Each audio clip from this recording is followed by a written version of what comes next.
regardez TV Rogers, Ottawa.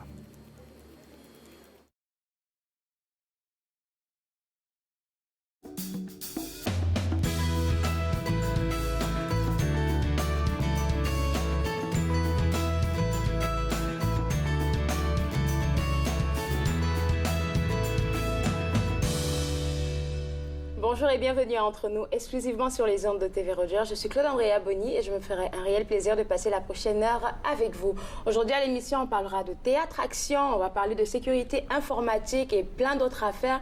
Et tout de suite pour commencer, là, on va essayer de découvrir avec vous, Madame Pitt, le centre Pauline Charon. Oui. On sait un peu qu'est-ce que c'est, mais est-ce qu'on pourrait revoir un peu l'histoire de ce centre? Oui. Alors, le centre Pauline Charon, qui s'appelait il y avait quelques années, le Club 60. OK. On a changé tout ça. C'est maintenant un carrefour de vie active pour les 50 ans et plus. Donc, nous avons maintenant un beau livre qui découvre l'historique du commencement du centre Pauline Charon jusqu'au présent, disons. D'accord. Alors, c'est écrit par une Madame Estelle Daigle, qui était là depuis le commencement en 1963. Madame Pauline Charon, c'était une femme visionnaire qui croyait que les gens de 60 ans, dans les années 50-60, n'étaient pas faits, après leur retraite, pour s'asseoir dans une berceuse.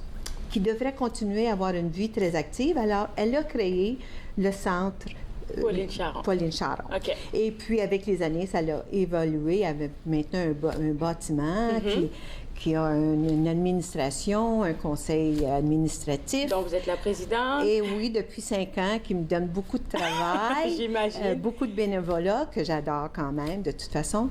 Mais c'est un centre qui est très actif. Nous sommes très impliqués dans la communauté. On a plusieurs... activités spéciales, comme on va avoir le flocon de neige, le déjeuner flocon de neige qui aide Partage Vanier.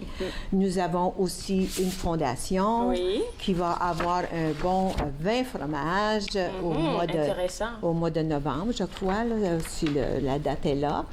Donc, le centre Pauline Charon, pour ceux qui ne connaissent pas le centre Pauline Charon, nous sommes situés au 164 rue Jeanne-Mance, qui est à côté d'une église, Marie Médiatrice, pour ça. C'est juste de l'autre côté. Et juste entre la rue Cyr et MacArthur et Jeanne-Mance. Alors, on est sur le coin, vous ne pouvez pas nous manquer. OK. Franchement, on ne peut pas vous manquer. C'est un bel édifice. Et puis là, je pense qu'il y a la programmation qui a été lancée. Oui, on avons une nouvelle programmation avec beaucoup de nouveautés cette année. Le centre est actif cette année. On a beaucoup de nouvelles personnes, plus jeunes. Alors ça, c'est... Quand on dit plus jeunes, on parle de des nouveaux retraités, disons. Alors, on se retraite dans les années 50 ans, un petit peu plus maintenant. Alors, on devient membre. Nous avons beaucoup d'activités physiques. Nous avons du Zumba, nous avons du yoga, nous avons même du Qigong cette année. C'est quoi le Qigong?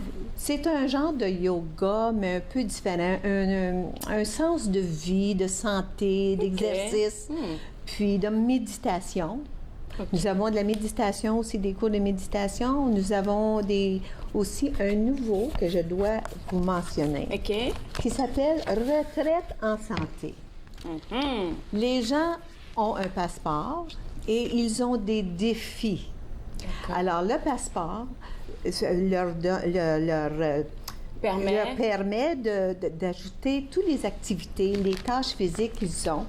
Et puis, ça leur donne des points et puis ils ont des défis.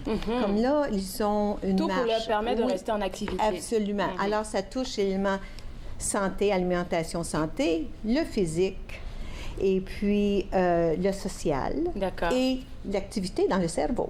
Alors, on touche à tout. Un peu à tout. Un peu à tout.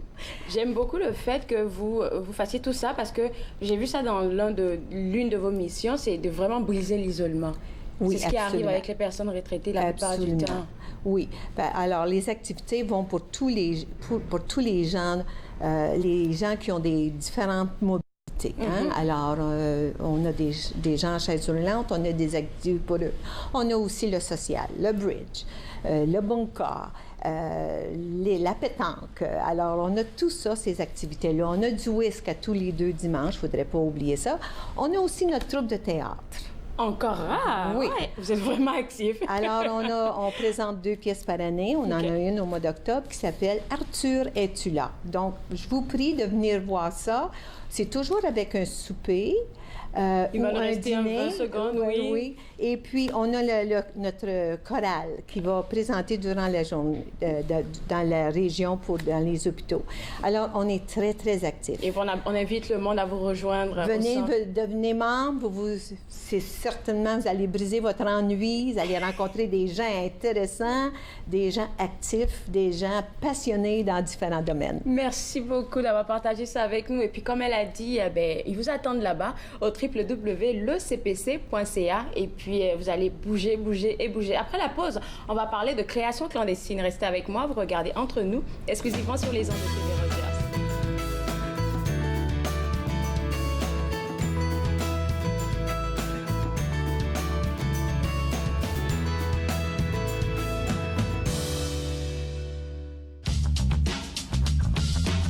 Cette émission est présentée par Télé Élan. Vous êtes enfin aux commandes. Pour en savoir plus, visitez rogers.com.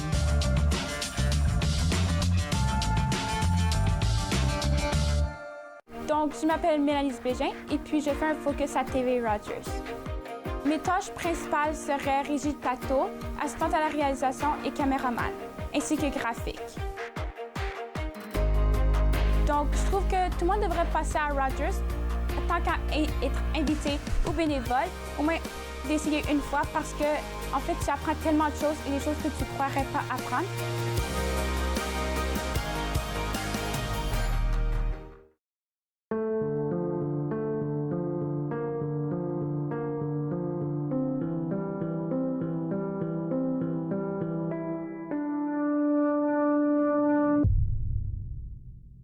Du sang dans l'urine est le symptôme le plus commun du cancer de la vessie.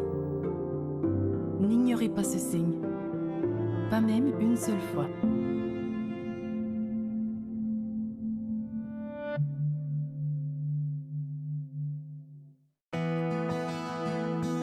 À la prochaine émission de Lumière et d'être, je rencontre Annie Deschaines, spécialiste en relations d'aide émotionnelle, psychologique et spirituelle. De lumière et d'être, jeudi 20h30 sur TV Rogers.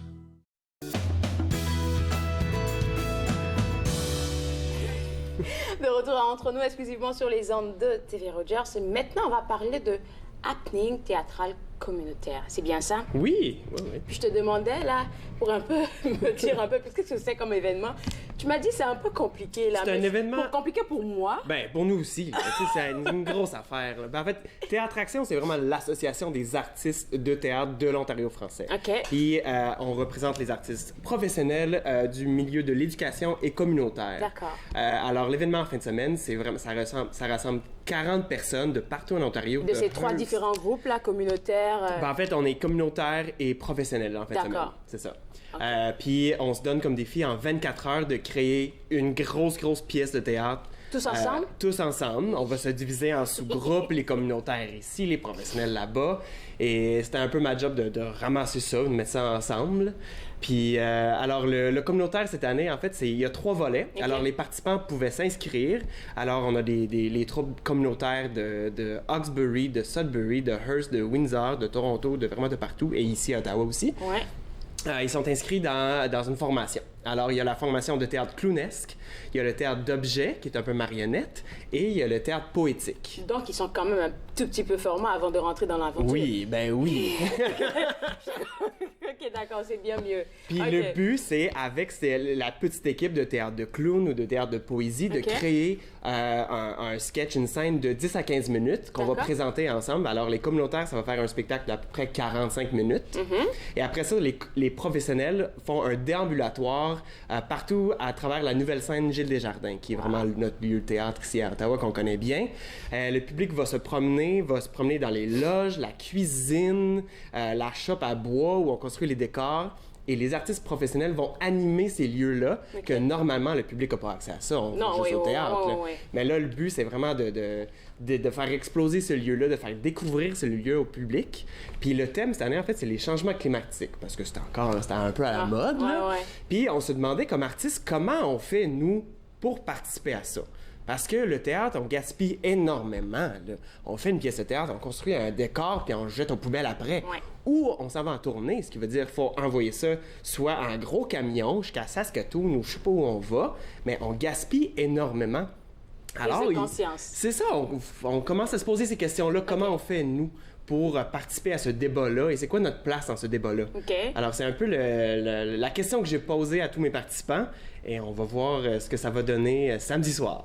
Alors, toi, comme directeur artistique, dis-moi, combien de temps tu penses qu'on devrait normalement faire pour faire une bonne pièce, comme préparer une bonne pièce? Ça prend combien de temps? Ça prend beaucoup de temps. Personnellement, moi, je passe des années à faire une pièce. Pas à temps plein, mais j'aime ça laisser reposer des idées. J'aime ça écrire une scène, puis laisser ça reposer, voir d'autres affaires, voyager, puis revenir quand j'ai le temps. Ça dépend aussi de l'argent, des subventions, quand on reçoit de l'argent, quand on reçoit ça. Mais vraiment, en période de répétition, on dit à peu près 120 heures de répétition, que ce soit à temps plein ou échelonné sur 3 mois, mais 120, c'est à peu près la moyenne. 120, et puis là, on va le faire en 24 heures. Là, c'est professionnel comme communautaire. Ça, c'est un gros défi, là. Oui. Tu penses qu'ils avancent bien, là? Ben écoute, on commence ce soir, puis c'est présenté demain soir. Puis là, finalement, tu as dit c'était un groupe de combien de personnes? 15? 40. 40 personnes, mais qui est subdivisé. C'est ça. En combien de groupes? Ça va être 8 groupes. OK, qui vont présenter ce soir? Non, demain soir, samedi soir. Demain soir, samedi. OK, donc là, qu'est-ce qui se passe durant cette journée? Aujourd'hui ou demain? Non, demain. Demain. Qu'est-ce qui se passe concrètement? Alors, à 19h, les gens, on invite le grand public. Vraiment stressé. Nous aussi, là, on dort pas, là. On boit beaucoup de café. Mais à ça, on invite le grand public à venir nous voir à la Nouvelle Scène à 19h demain soir. C'est gratuit. Et vous allez faire la visite de la Nouvelle Scène et on va vous présenter tout ce qu'on a fait en 24 heures. Avec les costumes qu'on a trouvés, avec les textes qu'on a écrits, avec les textes qu'on a appris, parce qu'ils ont 24 heures pour écrire et apprendre ces textes-là. Et c'est ça, vous allez passer une super soirée avec nous autres. Fait que, comme on a dit, il y a 8 groupes qui seront présentés. C'est ça, Donc là, on commence avec le premier groupe à 7h le soir, c'est ça? À 7h, à 19h? Exactement. À 19h. Et puis ça continue là pour les autres 8 groupes. Mais ça va être des présentations de 10-15 minutes par équipe. Là. C'est pas une affaire de 5 heures. Là. On n'a pas le temps pour ça. Là. Mais ça devient beaucoup plus compliqué, surtout pour les gens du communautaire. Je pense que les professionnels, là, quelque part, ils sont... Oui, ils ont besoin de travail, mais ils sont quelque part préparés à ce stress-là. Oui. Les gens du communautaire, mon Dieu. Est-ce qu'ils continuent jusqu'à la fin? Jusqu'à la fin. Puis la particularité aussi, c'est que les gens du communautaire sont encadrés par des professionnels. Alors, on a un metteur en scène de Sudbury qui est spécialiste du clown, qui va venir passer du temps avec ces participants-là. On a une poétesse, une autrice d'Ottawa ici, qui va suivre les ateliers de théâtre poétique. Et on a une metteur en scène de Toronto qui travaille le théâtre participatif et l'objet, et comment réinventer la salle et la scène. Alors, ça doit donner des idées après, hein, parce qu'en 15 minutes, ça donne des idées pour des pièces, non? Exactement. Est-ce qu'il y a des pièces qui sont déjà nées de... Parce que je pense pas que ce soit la première fois. Non, on fait ça à tous les 2 ans. À tous les 2 ans, en 2017, on a fait ça à Hearst. Fait qu'on essaie de changer de ville un peu, là, parce que c'est vraiment une association qui représente la province au complet. Mais effectivement, à Hearst, ça a été immense parce que c'était le 45e anniversaire de Théâtre Action. On a amené tout le monde là-bas. On a créé une grosse patente. Puis c'est en fait un spectacle qui a eu une deuxième vie après. Il y a la troupe à Toronto qui a dit « Hey, on a vraiment aimé ça. On peut-tu pousser encore plus loin cette idée-là? » Ils l'ont fait. Ils l'ont monté en de vraies pièces. Pas en 24 heures. Fait que à partir de demain, là, on pourrait voir même de gros camions parce que tu m'as dit qu'ils viennent un peu partout, hein? Partout en Ontario. Là, on a essayé cette année, on s'en vient en train. Oui, c'est vrai, changement climatique et tout ça. C'est ça, le train, c'est cher, là, mais c'est ça. Parce que l'avion, là, on va se le dire, là. On va rien dire. On va rien dire. On a entendu le débat, là. Justin Trudeau a 2 avions, là. Moi, j'ai pas d'avion, moi, je fais du théâtre. Fait qu'on invite tout le monde à vous rejoindre demain à la Nouvelle Scène. On ouvre à partir de 7h. Ça va durer combien de temps? Parce que 15 minutes après, il faut jaser aussi avec les gens. Et voilà, ça va durer à peu près 1h30. OK, 1h30. Puis après ça, le bar est ouvert, on a un DJ, on va festoyer un peu. On termine à quelle heure? On termine vers 9h, 9h30. Là. C'est un bon programme pour un week-end, hein? Oui, et voilà. Et puis moi, je vais inviter le monde à la maison à visiter le Nouvelle scène Gilles Desjardins. En tout cas, ça se trouve facilement sur www.théâtreaction.ca, mais il y a aussi le site web de la Nouvelle scène Gilles Desjardins que vous pouvez consulter pour avoir exactement où est-ce que c'est situé et puis aller participer aux créations clandestines. Après la pause, on va découvrir le nouveau téléphone de Samsung. Vous regardez Entre nous, exclusivement sur les ondes de TV Rogers.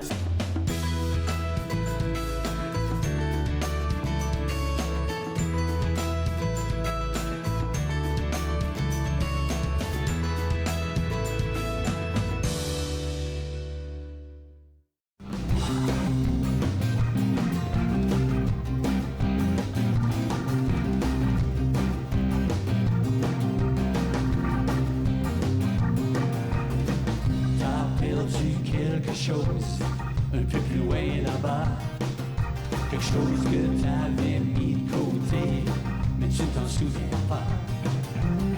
Tu prends plus le temps de me parler, tu ne me vois même plus. Faut dire que je m'en attendais, le dessus prend le dessus. Tiens fort, perds pas le goût de l'amour. Laisse pas tomber ce qui t'appartient pour toujours. Laisse-toi pas aller, perds pas le goût d'aimer. Laisse-toi pas aller, perds pas le goût d'aimer.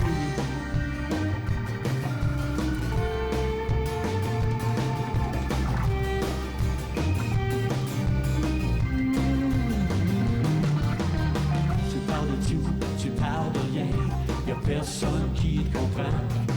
Les mots résonnent dans le fond de ton cœur, c'est moi qui le ressens. T'as plus de couleur dans tes yeux, tu vis en noir et blanc.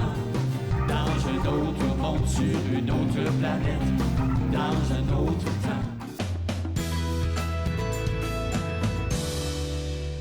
De retour à Entre nous, exclusivement sur les ondes de TV Rogers. Non, on ne parle pas du nouveau Samsung, parce que pour avoir un Samsung, là, moi, je pense qu'il faut savoir déjà protéger ce qu'on a comme, comme appareil électronique. Et avec moi, un expert en sécurité informatique, qui fait des formations dans les écoles. Hein, ouais. En effet. Justement, c'est ça. On en avait jasé dans le passé. Ça fait plus d'une dizaine d'années que je donne des ateliers dans des écoles pour les jeunes et pour les parents en cybersécurité, en cyberintimidation. Et tous les ans, là, durant l'été, là, je ramasse les nouveautés, puis je mets à jour certains de mon matériel. Puis, ce qui se passe dernièrement, je décide d'en parler avec les parents et avec les jeunes. Donc, on va parler de 3 petites choses aujourd'hui. On va commencer avec les rançongiciels, ce qu'on appelle en anglais les ransomware. Ça, c'est les hôpitaux ou les entreprises qui se font hacker par un virus qui chiffre leurs données ou qui prévient à l'entreprise ou aux travailleurs d'avoir accès à leurs données. Et puis, ils demandent une rançon. Paye-moi 100 000 ou 10 000 pour pouvoir avoir accès à tes données. Bon, il y a plein de choses à voir là. C'est vraiment pas simple. Puis en ce moment, il y a 3 hôpitaux dans la région de Toronto qui ont eu à canceller plein d'interventions qu'il y avait parce que leur système informatique, tous les dossiers patients ne sont pas disponibles. Il y a des choses à faire. Ça touche beaucoup, on va parler de ça, ça touche beaucoup les petites, moyennes entreprises et les entreprises qui sont aux prises avec des applications qui ne peuvent pas être mises à jour. Donc, si tu ne peux pas mettre à jour ton système informatique comme Windows ou quelque chose comme ça, parce que tu as des applications qui ont été bâties, comme pour les hôpitaux, comme dans l'entreprise, qui ont été bâties, qui ne peuvent fonctionner que sur cette version-là de Windows, c'est comme si tu te barres un peu dans le ciment, puis à mesure que les vulnérabilités deviennent plus claires, tu deviens de plus en plus vulnérable. C'est ce qui arrive dans plein de petites entreprises et des hôpitaux. C'est un type d'entreprise tout à fait typique parce que ils ont des applications pour le système informatique de gestion des clients qui ne fonctionne, qui est bâti pour un système informatique tel quel, comme telle version de serveur, telle version d'application et tout. Et mettre à jour certaines applications qui sont utilisées par ça, tu ne peux pas le faire. Donc, tu deviens de plus en plus vulnérable, ce qui fait en sorte que Bon, comment on peut se protéger comme ça? Tout se met d'entrer tout de suite dedans. On parle de pirates qui attaquent les hôpitaux. Les petites et moyennes... La raison pour laquelle les petites et moyennes entreprises et les entreprises qui sont barrées dans un environnement informatique comme les hôpitaux, comme plein d'entreprises comme ça, pourquoi ils sont plus vulnérables? Parce que les grosses entreprises comme les Amazon, ils peuvent se faire avoir. Mais ceux qui créent ces virus-là, comme Ryuk, R-Y-U-K, qui est un personnage dans un jeu vidéo, ils l'ont appelé comme ça, c'est un virus qui t'infecte, qui prend contrôle de ton ordinateur, puis qui chiffre tes données. Puis si tu es connecté à un réseau, bien, ça chiffre les données sur le serveur de l'entreprise. Donc, ça barre toute l'entreprise, ce qui arrive avec les hôpitaux. La raison pour laquelle ils attaquent plus ces entreprises-là, c'est parce que généralement, les grosses entreprises, ils ont des backups. Ils ont plein de choses à se protéger. Ils se font avoir. On fait un reset. C'est pas simple. C'est compliqué, mais ils sont capables de se retrouver. Mais les petites et moyennes entreprises, généralement, leur sécurité informatique, leur gestion, la façon qu'ils gèrent leurs données est peut-être moins à jour ou ils ont peut-être moins de backup, ces choses-là, qui font en sorte qu'ils sont obligés de payer. Ils payent pour avoir la clé qui va leur permettre de déchiffrer l'information pour avoir accès à leurs données encore. Il y a des postes, j'ai des données, des postes de police aux États-Unis qui ont eu à payer, pensez-y là, qui ont payé les hackers pour pouvoir avoir accès aux bases de données parce que la police n'avait pas de backup. Donc, quoi faire? Il faut sauvegarder ces données. Que ce soit sur le cloud, que ce soit sur un bidule, il faut le faire. On trouve que c'est... J'ai quelqu'un qui m'a dit, je pense qu'on en a parlé la saison précédente, là. On trouve que c'est vieux jeu à cette heure-là de sauvegarder. OK, on peut tout sauvegarder sur l'ordi, mais c'est vrai, hein, le disque dur, les affaires de même. Quiconque a déjà perdu un téléphone ou quiconque a eu un téléphone qu'on appelle ça, il devient une brique parce qu'il ne fonctionne plus. Oui. Les photos qui sont dessus, là, c'est toujours les photos les plus importantes. C'était le dernier party que tu étais avec ta sœur. Les photos de l'évolution des enfants, surtout ça, Si tu n'as pas... Puis pas juste un backup. Ça te prend un backup, mais ça t'en prend un autre. Ta maison passe au feu, toucher du bois, là. Ma maison passe au feu. Où sont mes backups à la maison? Bien, j'ai tout perdu. Non, j'ai un backup à la maison, mais j'ai aussi du backup sur le cloud. Donc, mais là, ça prend un bon mot de passe. Donc qu'il faut changer, actualiser à chaque fois quand tu as... Ou du moins t'assurer que tu as bâti ton mot de passe avec ce qu'on appelle une phrase. Tu prends la première lettre de chacun des mots. Tu fais une phrase au moins 10 mots. Donc, on voit que pour se protéger, c'est pas juste une chose. Il y a plein de petites choses. Puis on le fait d'emblée. Mais avec l'informatique, c'est peut-être moins clair. Par exemple, à la maison, je m'en vais seulement porter des déchets ou déchets pas loin. Tu ne barres pas ta porte. Non. Je vais payer pour mon essence. Mes enfants sont dans l'auto. Ils dorment. La fenêtre est ouverte. Bon, ça va, je vais barrer la porte, mais je suis juste à côté puis je vais être capable de les voir. On fait de la gestion du risque tout le temps.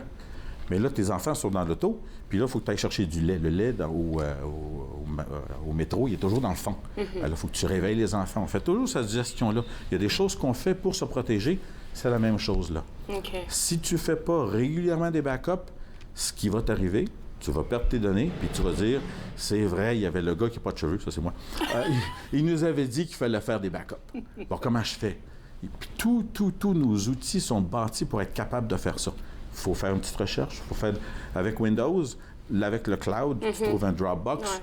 Oui, il faut payer un peu plus. Il faut payer peut-être 30 $ par année pour avoir ton accès de quelques gigs pour avoir tous tes backups.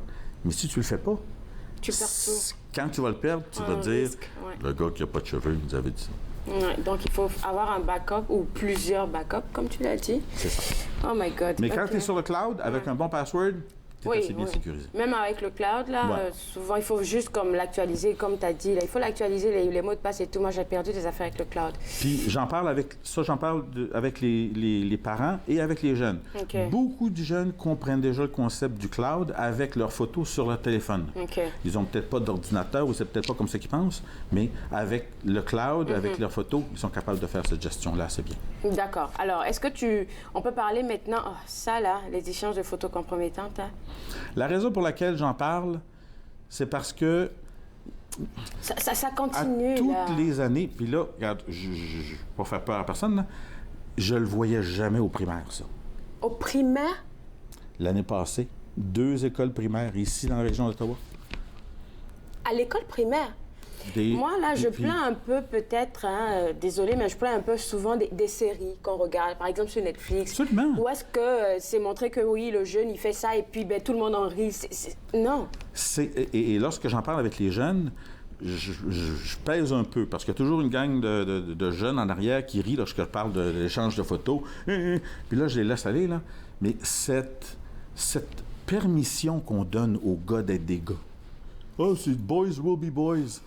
C'est cette foutaise-là qu'il faut vraiment enrayer, parce que c'est... Puis là, moi, j'embarque avec les jeunes, je dis... Puis si c'est votre sœur, là, si c'est votre sœur, là, c'est la photo de votre sœur, là, c'est peut-être un petit peu moins comique, puis là, ils arrêtent tout de rire. C'est vrai. Mais il faut les amener là. Il faut brasser ces jeunes-là, parce que malheureusement, ils sont peut-être pas brassés à la maison dans ces questions-là. Ces questions-là de partage de photos, puis d'intégrité personnelle, lorsque quelqu'un t'envoie une photo, tu te dis, ben non, c'est pas correct, tu vas pas la partager à d'autres gens. Mais puis ce qu'il y a de plate, c'est que plein de jeunes, c'est inouï, ne réalisent pas que si tu as 16 ans ou moins, et que tu prends une photo d'une partie de ton corps, et que tu viens de créer de la pornographie juvénile, je me fous que c'est ton corps, ma coquine. Je me fous que c'est ton corps, mon gars. C'est de la pornographie juvénile. C'est un crime. Tu l'as sur ton téléphone, c'est un crime. Tu le propages, c'est un crime. C'est criminel. C'est pas juste « Ah, tu t'aurais pas dû ». C'est un crime. Il y a des jeunes qui sont actionnés par des parents de jeunes filles dont les photos étaient propagées. Il y a un garçon dans une école à Portneuf de Toronto qui était dans l'équipe de football qui, parce qu'ils ont trouvé une photo sur son téléphone, il a été enrayé de l'équipe. Il avait juste reçu cette photo-là parce qu'un de ses chums trouvait ça comique, la photo d'une jeune fille. Puis... On va continuer la discussion après la pause. Je garde Jean-François avec moi et vous aussi après la pause. Mais restez avec moi, vous regardez Entre nous, exclusivement sur les ondes de TV Rogers.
De retour Entre nous, exclusivement sur les ondes de TV Rogers. Je suis un peu déboussolée, un peu choquée par les informations que tu me donnes là, que ces affaires de même comme partage de photos compromettantes se fassent maintenant au primaire.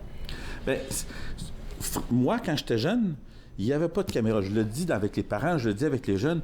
Je suis béni des dieux d'avoir fait mes conneries quand j'étais jeune, avant qu'il y ait des caméras partout. Le problème, c'est que nos jeunes vivent dans un monde où non seulement il y a des caméras partout, il y a des caméras qui peuvent être la grosseur d'une pine d'aiguille. Puis tu ne peux pas savoir. Donc là, il y a plein d'affaires avec ça. Puis là, je veux rentrer dans les sites de rencontres. Wow, ça, c'est une autre affaire. C'est vraiment une autre affaire. En tant qu'adulte, on s'imagine que les sites de rencontres, c'est pour des adultes. C'est pour rencontrer l'âme sœur. Mais la majorité des sites de rencontres permettent aussi aux jeunes. Ils disent, tu devrais avoir 13 ans ou 14 ans. Mais comment on vérifie ça? Justement. C'est plein de jeunes qui sont ces sites de rencontres-là. La majorité des jeunes ont un désir tout à fait intègre, si je veux dire, de trouver l'âme sœur, de trouver de se sentir aimé. Il y a le swipe left, le swipe right, cette affaire-là, c'est-tu basé sur des photos ou sur quoi que ce soit? Je m'en fous de ça. Le problème est que sur beaucoup de ces sites-là, nos jeunes peuvent côtoyer des adultes qui peuvent prétendre être des jeunes. Et le problème, c'est que ces adultes-là, appelons-les pédophiles si tu veux, mais il y en a qui sont borderline, qui aiment des jeunes filles de 18 ans. Puis là, il y a des sites comme sugardaddy.com, ces choses-là. Si vous êtes parent et sur le téléphone de votre enfant, il y a l'application sugardaddy.com, il faut avoir une conversation parce que ça, c'est des jeunes qui cherchent à côtoyer des adultes parce que financièrement, ils se font... je vous dis, là... horrible. C'est souvent des raisons qui ne sont pas logiques. Là. Mais l'idée est que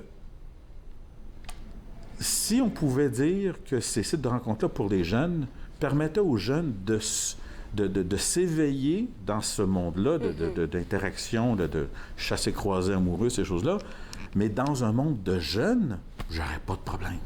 Ouais. Mais parce qu'il y a plein d'adultes qui rentrent là-dedans, qui font semblant... Puis là, on parle de trafic de jeunes filles ou de jeunes comme ça. Et je ne veux pas dire que c'est seulement des jeunes filles, mais 95% des victimes de ces activités-là, ce sont des filles, malheureusement. Et ça commence comme ça. Le contact se fait. « Ah, il est beau, ah, il est fin, il est... Ah, puis là, il envoie une carte de cadeau de $200 chez Victoria's Secret. Là, déjà... Il y a une petite connotation sexuelle. J'ai 200 piastres à moi. Hey, t'as 16 ans, là, puis là, tu t'en vas, t'as 15-16 ans, tu t'en vas avec Victoria's Secret, tu t'achètes ta petite affaire. Et tout ça. Là, hey, il est tellement fin avec moi. Puis là, il y a des petites affaires. Puis là, on se rend compte, puis on se voit. Le début, là, de cette conversation... Puis là, la fille se rend compte que le gars, il a 24 ans, puis là, ça commence, là, moi, j'ai le cœur qui... Je suis comme toi, là. J'en parle, puis j'ai le cœur qui pompe. Parce que, en tant que parent, puis d'adulte, tu veux prendre ce monde-là, puis tu veux... Là. Mais, regarde, ce qu'il faut comprendre, c'est qu'il faut éveiller nos jeunes au fait que ça existe. Et que, il y a des clichés de ça, si c'est trop beau pour être vrai, c'est pas vrai. Mais quand tu as 15-16 ans, puis que ton expérience de l'amour, c'est ça, tu sais pas ce que c'est vraiment l'amour. Tu sais rien du tout, en fait. Tu te sens, le sérotonine puis l'oxytocine dans ton cerveau, le monte, puis là, tu es en amour. Ah. Parce que tu as eu ça, puis il parle à moi, il m'envoie des textes 8 fois par jour, il pense à moi, il dit qu'il m'aime, il dit... Bon, puis là, je vais aller au party où c'est que ses amis qui sont là. Puis là, pouf, là, ça part. L'idée est que on ne peut pas... On ne pense pas comme ces salauds-là. Donc, éduquer nos jeunes à les prévenir de ces interactions-là, c'est tellement difficile. On ne veut même pas embarquer dans cette conversation-là. Ça nous met en boule. Mais en tant que parent, là... Il faut prendre le pied et puis comme... Il faut que tu acceptes que c'est ta job à cette heure. Aujourd'hui, de nos jours, c'est ta job en tant que parent de les éveiller. De la même façon que si tu habites en Afrique, il faut que tu parles du fait que quand tu vas sur le sentier, s'il y a des lions, il ne faut pas que tu ailles là. Je ne viens pas de l'Afrique, j'ai dit ça comme ça. Les menaces, il faut que tu... les menaces, c'est ça, là. Les menaces, c'est les sites de rencontres, c'est les photos, c'est des caméras partout. Il faut en parler avec nos jeunes. Il y a des façons d'en parler. Merci. Plein de sites... Je ne veux même pas te couper, mais on a reçu une dame qui parlait de comment discuter de drogue avec les enfants. Oui. C'est pas juste de discuter en essayant de leur faire peur ou de se montrer comme connaisseurs. Au contraire, c'est pas du preaching. Écoutez-les. Parce que les jeunes ont des désirs. Et des besoins. Et des besoins. C'est juste, il faut qu'on soit assez présent, assez ralenti pour les écouter puis essayer de les aiguiller vers. Pas de preacher. Tu dois pas. Si tu fais ça, je vais t'enlever. Il y a plein de parents qui font. Perdu, là. Parce que là, on contrôle plus. Avec tout ce qui se passe, on est dans la panique. Fait que quand on parle, c'est... Puis on a toujours 2 minutes et demie parce qu'après ça, il faut que j'aille à mon yoga. Puis moi, j'ai un garçon qui est autiste, qui est Asperger. C'est en fait... Il a été mon meilleur guide de parenting. Parce qu'avec lui, les façons de parenter qui ne fonctionnent pas, ça devient évident tout de suite. Il pète des gonds, on se comprend pas, on se parle pas. Si j'ai un agenda de temps, j'ai juste 5 minutes pour parler à Alex, rentre pas dans sa chambre, t'as perdu. C'est comme ouvrir la porte, prendre une grenade, lancer la grenade, fermer la porte. C'est la même chose. Ça prend du temps. Ça prend du temps, parler à un jeune. Il est sur son jeu, il est en train de texter, puis toi, t'arrives, il faut que tu fasses les déchets, Alex. Il n'est pas dans cet environnement-là, pantoute, là. La raison pour laquelle il faut faire des déchets, c'est en moi, c'est pas en lui encore. Il faut l'impartir.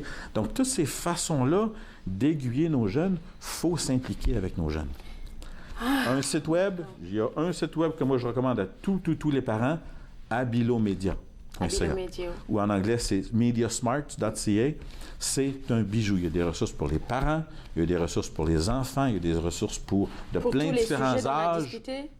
Il y a des ressources pour les éducateurs, il y a des petits dépliants que tu peux downloader, que tu peux imprimer pour faire un petit atelier avec tes jeunes un samedi quand tes enfants ont 6 ans pour apprendre de faire attention lorsque tu es online, d'allumer la caméra, la caméra vidéo. Oh my God. Toutes ces choses-là, ça fait partie des ateliers que je donne dans les écoles. Pour les jeunes, c'est sûr, on se parle de jeunes, il y a différents groupes, là, les 3e, 4e années, les 5, 6, puis après ça au secondaire. Il y a des écoles, avec les conseils d'école, où je fais tous les jeunes à tous les 2 ans. Moi, je me tiens devant toi, là, je me porte-parole des parents, là, pour te dire merci, parce que si on les forme pas, on leur parle pas, là, mais ils sont dans leur monde, là. C'est comme... Puis les parents, ils regardent leurs jeunes, puis ils disent, « Ben oui, mais ils connaissent ça. » C'est comme si tu donnais une auto à un jeune. Oui, il sait comment tourner le volant, il sait la pédale de gaz, puis les clignotants 2 fois, hein, mais les règles de la route... Pas d'idée. Ce signe-là veut dire quoi? Je sais pas. Patard! Il se frappe dans quelqu'un. C'est les règles de la route, c'est nous qu'il faut qu'on leur donne. Merci beaucoup, Jean-François. Et puis, vous, à la maison, il a mentionné des sites web que vous pouvez visiter, mais aussi visiter le www.securitygf.com pour avoir accès à lui et pourquoi pas l'inviter dans vos écoles pour faire des formations.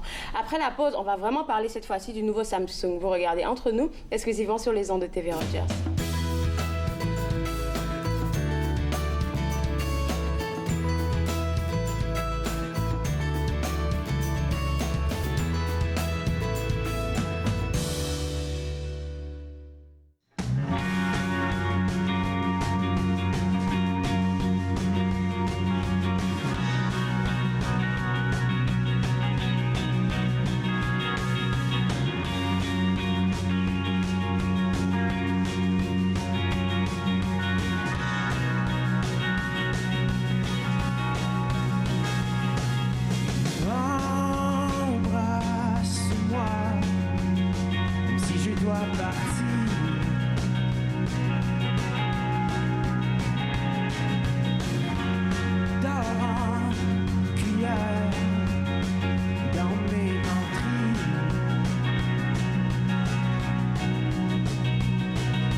De retour Entre nous, exclusivement sur les ondes de TV Rogers. Là, maintenant, on parle avec notre chroniqueur.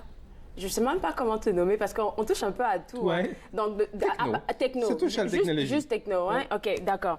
Là, on va parler du Samsung Galaxy Fold. Oui. C'est beau. Oui, donc c'est un bel appareil. C'est un appareil qui avait été annoncé au début de l'année. Je pense qu'ils ont eu des troubles. Ils ont eu des troubles parce que l'appareil originalement devait sortir au printemps, en avril. Et puis, on a eu quelques petites difficultés techniques avec l'appareil. En fait, je pense qu'on a des images justement du Samsung Fold quand il est sorti au début. Donc, c'est simplement un téléphone avec un écran qui se plie un petit peu comme une feuille de papier. Donc, il n'y a pas de ce qu'on appelle des charnières ou des... qui relient. Exactement. Okay. Donc, c'est vraiment transparent, là, comme on voit ici sur l'image.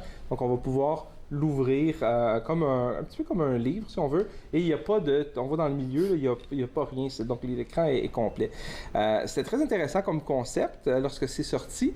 Par contre, comme je disais, il y a eu des problèmes avec l'appareil, entre autres, à cause de l'ouverture. Et un problème qui est un petit peu ridicule, c'est que la surface protectrice de l'écran avait l'air d'un plastique protecteur. Alors, les personnes, lorsqu'ils recevaient l'appareil, ils arrachaient ça, mais ça faisait partie de l'écran, il ne fallait pas l'enlever. Donc, ils ont retardé le lancement. Pour de vrai, au mois de septembre. Et ils ont décidé de le relancer plus tard, régler ces petits problèmes-là, mettre des annonces bien claires indiquant de ne pas arracher cette partie-là de l'écran. Et puis, ils l'ont amélioré. Ils l'ont relancé au mois de septembre. Ceci dit, quand ils l'ont relancé au mois de septembre, sûrement certains pays vont l'avoir. Au Canada, on ne l'aura pas. Samsung Canada ont décidé de ne pas avoir ce modèle-là ici. Est-ce qu'on sait les raisons, non? C'est une décision de l'entreprise. Ils ont simplement décidé, probablement que le téléphone va être très en demande. Peut-être qu'on n'avait pas le marché pour ça ici. Peut-être qu'il n'y avait pas aussi d'appétit des fournisseurs de téléphones qui vont vendre le service. Aux États-Unis, il y a AT&T puis une autre compagnie, je ne me souviens plus, qui ont dit non, on ne veut pas en vendre. Donc, ils ont vu peut-être au Canada, il y aurait quelque chose de similaire à ça. Donc, peut-être qu'ils ont décidé de ne pas vouloir en avoir. Et ce qui est intéressant, maintenant qu'ils l'ont ressorti au mois de septembre, CNET, qui est un site qui fait justement, qui teste des appareils, qui font des révisions techniques, des trucs comme ça, ils ont décidé, on va le tester, ce téléphone-là. Et qu'est-ce qu'ils ont fait? Ils ont mis sur un lien YouTube, je pense aussi qu'on l'a, qui est présentement en direct. Sur ce lien-là, ils testent le téléphone. Donc, ils vont l'ouvrir et le fermer 200 000 fois. Et ils vont tester justement donc, c'est ce qu'on voit ici en direct. Là. Donc, c'est vraiment en direct au moment où on se parle. Ils sont en train de le tester. Ils sont rendus bientôt à 100 000 ouvertures et fermetures de l'appareil. Et puis, l'appareil semble tenir le coup jusqu'à présent. Il ne semble pas avoir de problème. Ça a commencé hier à 3 heures de l'après-midi. Donc, ils sont en train de le tester. Puis, j'ai bien hâte de voir qu'on va être rendu à 200 000 s'il tient encore... Il faut le suivre, il faut suivre ça. S'il tient en morceaux. Mais, petite parenthèse sur le téléphone pliant, parce que je vais parler d'autres téléphones bientôt. Moi, personnellement, ce que je crois, je pense que c'est plus une espèce de mode qui va peut-être disparaître éventuellement. Si on regarde, c'est comme les télévisions. Il y a quelques années, c'était les télévisions 3D. Tout le monde voulait des télévisions 3D. Maintenant, personne ne parle de 3D à la maison. Donc, je crois que c'est peut-être vers ça que ça s'en va. Peut-être que je me trompe. On verra bien l'avenir. Juste la curiosité, juste pour le fun. Exactement, l'innovation de dire, OK, on va pouvoir faire ça. Mais toujours dans la même lignée des nouveaux appareils ou des appareils qui se plient, on a Microsoft Surface qui faisait... Je savais vraiment pas qu'est-ce que Oui, donc Surface, il faisait déjà des tablettes depuis déjà quelques années. Maintenant, on a 2 nouveaux modèles qui viennent de sortir. On a la Neo. Même principe, c'est une tablette qui va se plier. Donc, c'est une tablette avec 2 écrans qu'on va pouvoir plier. Et ce qui est intéressant, c'est qu'on peut la plier à 360 degrés. Donc, je peux la fermer. C'est comme si je prenais ton laptop ici et je le tournais complètement à l'envers. Et au lieu d'avoir un clavier ici, c'est un écran que tu as sur la deuxième partie. Donc, ce qui est intéressant, c'est qu'on va pouvoir utiliser l'appareil un petit peu comme un livre. Donc, on va avoir 2 faces sur l'appareil et on va pouvoir aussi, exemple, je voudrais faire une présentation avec toi ici. Je pourrais prendre ma surface et la plier comme ça, comme un chevalet. Et toi, tu pourrais voir un côté, moi, je vois l'autre, et on pourrait interagir comme ça sur la tablette. Et il y a beaucoup d'innovation. Oui, il y a vraiment beaucoup d'innovation. Donc, on voit ici, ça ressemble un petit peu à ça, comme un livre, puis on peut partager les applications sur différents écrans, partager différentes choses sur différents écrans. C'est une tablette qui fait 9 pouces de large, qui est quand même assez grand, et quand on l'ouvre complètement les 2 côtés, ça nous fait 13 pouces de large. Donc, c'est quand même intéressant. C'est professionnel aussi pour des gens qui... Exactement. Quelqu'un qui travaille dans une boutique ou qui fait du porte-à-porte peut transporter ça avec lui ou elle. Donc, ça va être annoncé pour 2020. Donc, c'est pas encore disponible. Ils ont quelques prototypes qu'on a vus, qu'on a testés, qui étaient assez intéressants. Et le deuxième modèle que Microsoft a lancé, c'est la Surface Duo. Je pense qu'on a aussi une vidéo sur la Duo. Donc, la Duo, c'est ce qu'on appelle le fameux format phablette. Donc, on en entend moins souvent parler de ça. ça. Phablette, qu'est-ce que c'est? C'est entre un phone, un téléphone, et une tablette, donc un phablette. C'est un téléphone, comme on voit ici, qu'on va pouvoir plier, qu'on va pouvoir utiliser. Ils sont tous dans le sens du pliage? Exactement, c'est dans le sens du pliage. La seule différence avec celui-là, la différence entre les Microsoft et les Samsung, c'est que Samsung, lui, c'est vraiment un écran uni, là, comme je disais, comme une espèce de feuille de papier, alors que lui, c'est vraiment deux écrans. Donc, ces deux écrans, on voit, il y a une séparation et on est capable de le tourner complètement à 360 degrés, donc on peut vraiment l'utiliser de n'importe quel. Faire deux choses différentes en même temps. Absolument. Donc je pourrais faire des appels, consulter mes courriels en même temps, écouter une vidéo, composer un courriel, consulter de l'information sur une autre page. Donc ça aussi, ça s'en vient en 2020. Ouais. Ah mon Dieu, c'est tentant. Quelques petites particularités. La tablette, la Neo, elle va fonctionner sur Windows 11, donc ça va être comme un Windows 10, pardon. Ça va être exactement comme un ordinateur, les mêmes fonctions. Je vais pouvoir brancher une clé USB, c'est exactement comme un ordinateur. Et l'autre va fonctionner sur Android. Donc, pour ceux qui sont familiers avec Android, ça va être... c'est beaucoup plus facile. OK, je te garde avec moi, on va continuer après la pause. Parce qu'après la pause, Donnie veut nous parler d'une affaire qui se passe entre Facebook et Instagram. Je sais vraiment pas qu'est-ce que c'est. Alors, restez avec moi, regardez entre nous, exclusivement sur les ondes de TV Rogers.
De retour à Entre nous, exclusivement sur les ondes de TV Rogers. Toujours avec moi, notre expert techno, Donnie Lima.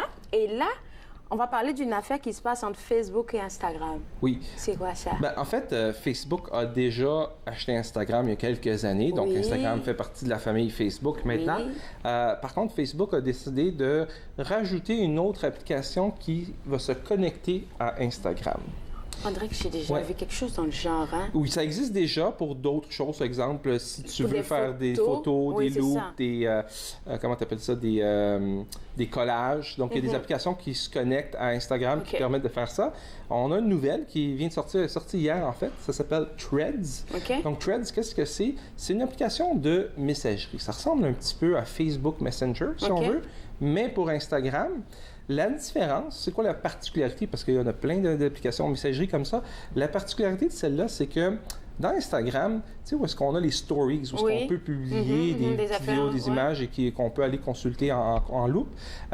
Les stories, on peut personnaliser c'est qui nos amis proches avec qui on veut partager cette information. Tu n'es pas obligé de le partager publiquement. Tu peux le partager juste avec tes 4-5 meilleurs amis. Eh bien, l'application Thread va se connecter à ça et lorsque tu vas publier des photos ou des vidéos, c'est juste tes 4-5 amis dans cette messagerie-là qui va les recevoir. Donc, ça ne va pas être public. Comme un groupe? Comme un groupe, exactement. Le même principe d'un groupe, sauf qu'on a rajouté à Instagram cette fonction-là. J'ai vérifié ce matin, elle n'était pas encore disponible au Canada. Ça a été lancé globalement, donc ça devrait l'être éventuellement. C'est probablement la prochaine mise à jour. Fait qu'on va la télécharger. Exactement. Il va falloir la télécharger et puis ça va vous permettre de faire comme de la messagerie de groupe, mais pour Instagram. Juste pour Instagram? Juste pour Instagram. D'accord, OK. Ouais. Alors, deuxième affaire encore avec... Toujours avec Facebook. Donc ça, c'est intéressant. Oui, c'est des choses qui viennent me chercher un petit peu. En fait, Facebook s'intéresserait à notre cerveau. OK. Pourquoi est-ce qu'il s'intéresserait à notre cerveau? On va voir ici, ils viennent de faire l'acquisition de Control Labs. Control Labs, eux, qu'est-ce qu'ils ont développé? Ils ont développé une technologie ici qu'on voit avec un bracelet. Ce bracelet-là, qu'est-ce qu'il fait? Il capte les ondes électriques que notre cerveau émet, donc les neurones vont émettre, et on va pouvoir contrôler des choses avec ce bracelet-là. Donc, ce bracelet-là va pouvoir se connecter à un ordinateur, à une application, à un téléphone intelligent, et je vais pouvoir faire des choses. On pourrait éventuellement, envoyer un post ou un message texte sans sortir mon téléphone de ma poche, juste réfléchir, il faut que j'envoie un message texte à ma conjointe et le message texte va s'envoyer.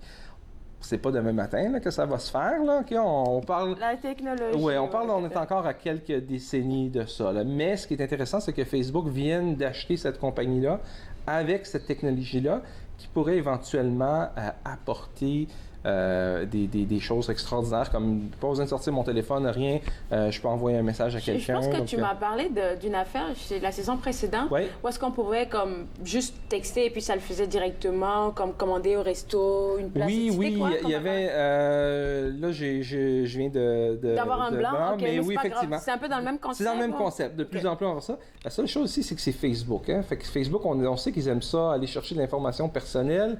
Donc, s'ils sont connectés à notre cerveau, quelle information est-ce qu'ils peuvent aller chercher? Ça peut être dangereux. Donc, mais c'est quand même intéressant. On va voir qu'est-ce qui va sortir de là parce qu'il n'y a rien qui... Est-ce qu'on a une date? Non, pas du tout. C'est vraiment de la recherche et du développement là, qu'ils sont en train de faire là-dessus pour l'instant. Intéressant. En tout cas, on verra bien. Ensuite, dernière affaire. Dernière affaire, donc là, on va aller à l'inverse. On parlait de où est-ce que c'est dangereux, où est-ce que Facebook peut aller chercher de l'information dans notre cerveau. À l'inverse, maintenant, la sécurité.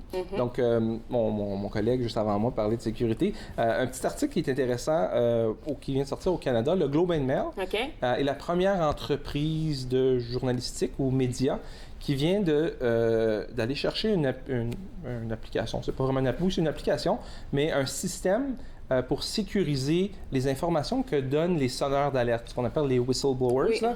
Donc, je ne sais pas si vous vous souvenez, il y a quelques années de ça, peut-être 2-3 ans, un journaliste à Montréal, Patrick Lagacé, se faisait espionner par la police sans le savoir parce qu'il envoyait des messages textes à partir de son téléphone à d'autres policiers qui lui donnaient de l'information privilégiée parce qu'eux voulaient savoir c'était qui ces policiers. Et ces informations n'étaient pas protégées. Bien, avec cette technologie-là qui s'appelle Secure Drop, c'est un petit peu comme un Dropbox, un nuage, les sonneurs d'alerte vont pouvoir envoyer de l'information au journal. Et cette information-là va être sécurisée et on ne pourra pas aller la chercher. Donc, on ne pourra pas aller procurer cette information-là, même à travers la police. Elle va être sécurisée chez le média ou le journal.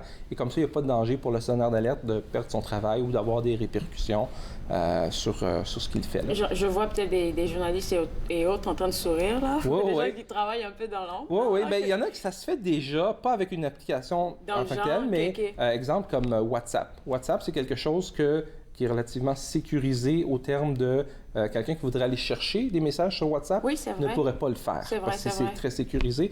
Donc, c'est le même principe, un petit peu Secure Drop. La seule différence, c'est que je vais pouvoir aller, comme on dit, uploader des dossiers, de l'information, des messages, et ça va être sécurisé dans cet environnement-là. On ne pourra pas aller savoir, c'est Donnie qui a envoyé ce message-là. Je reste anonyme. Anonyme. Et puis ça, c'est c'est déjà lancé? Oui, c'est déjà lancé. C'était lancé, je pense, cette semaine.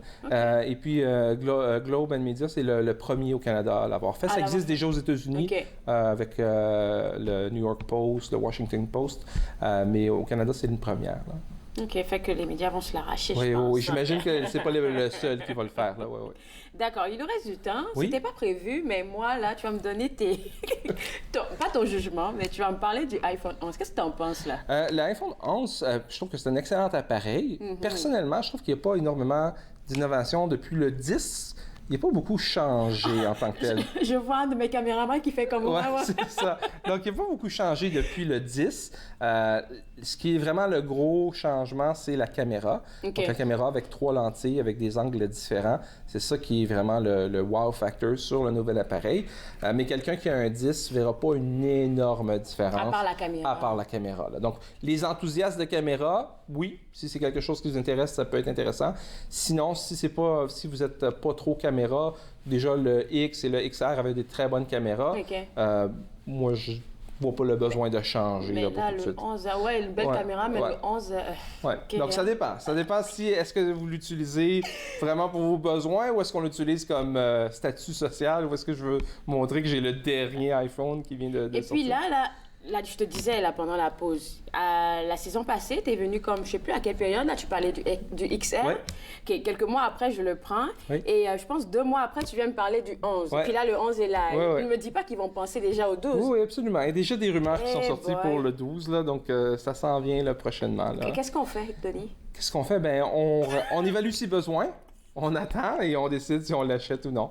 Moi, j'ai encore mon 10 qui fonctionne très bien pour moi. J'adore la technologie. Peut-être que si je pouvais me le permettre, je le changerais tout le temps, mais je peux pas me le permettre et je trouve qu'il fait la job, mon 10. Et comparativement... à chaque fois, il n'y a pas tellement de changements. Exactement. Là, je pense, là. Ouais. C'est ça. Donc, c'est toujours mieux d'attendre, en tout cas pour moi, personnellement, j'attends tout le temps vraiment quand une grosse innovation, Ouais. quelque chose que mon téléphone aujourd'hui peut pas faire, que le nouveau fait. Là.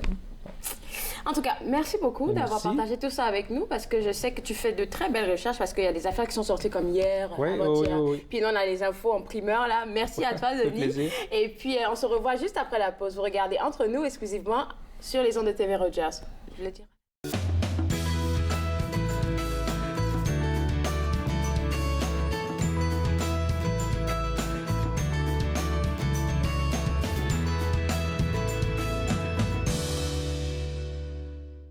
Nous sommes la génération qui avait tout, qui a révolutionné la musique, qui savait comment gagner.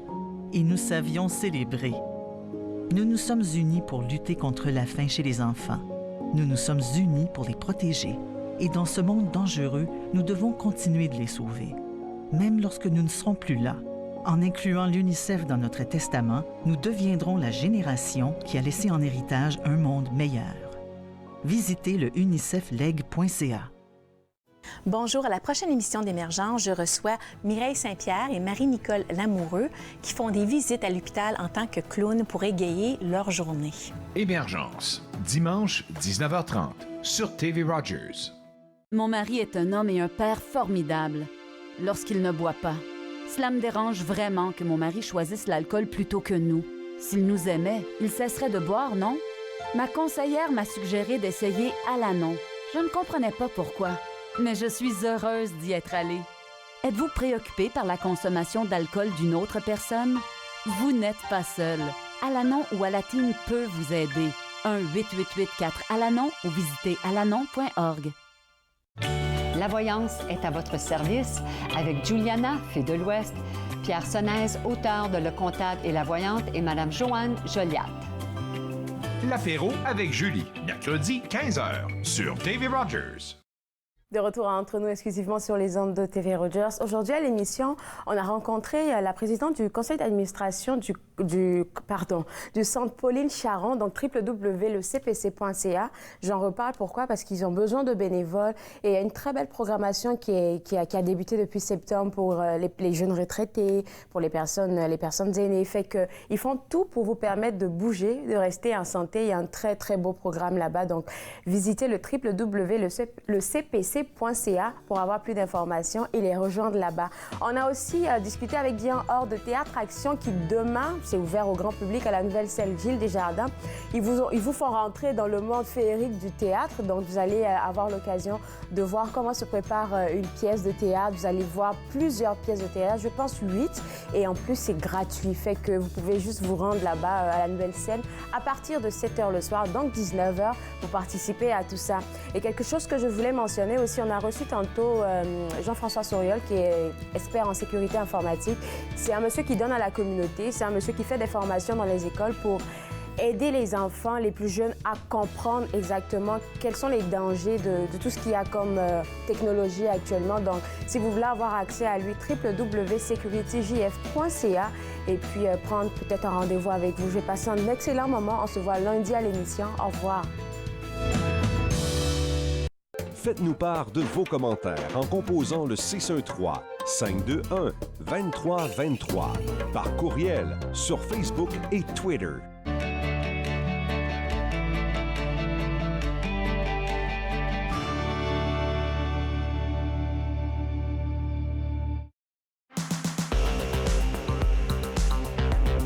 À la prochaine émission de Passeport 1225, nous recevons la pâtissière Geneviève Greenfield-Petria qui nous parle de son entreprise Jen's Sweet Too et de ses diverses créations sucrées. Par la suite, nous regarderons également les reportages faits par les étudiants du Collège La Cité à Ottawa. Soyez des nôtres. Passeport 1225, mercredi 19h sur TV Rogers.